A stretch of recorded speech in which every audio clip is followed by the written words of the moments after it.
In this video, I'm going to show you how to measure in Acrobat Reader. Now, the first thing you have to do, you want to open your document, then you want to go to the right here where you can see all the tools, and you want to type in measure, okay?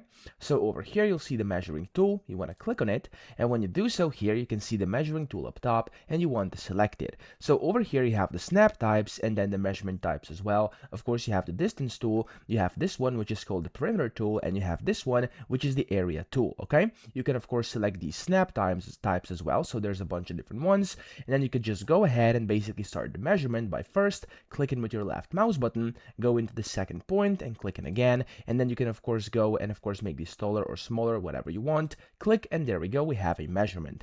Now of course you could go ahead and use this perimeter tool as well, so if you want to, you can do that too, of course completely up to you, and then when you're done, you can just basically double click and it's going to generate it, or you have this tool over here, which is the area tool as well, and you can go ahead and basically measure the area just like this too. So go like that, and then when you're ready, you can just double click, and as you can see, it's going to measure the area. So these things over here are the snap types as well, so you could use them if you want to, and of course change them depending on your situation. And yeah, that's how to measure. I hope this video helped you out. If it did, please subscribe to the channel and help me out as well.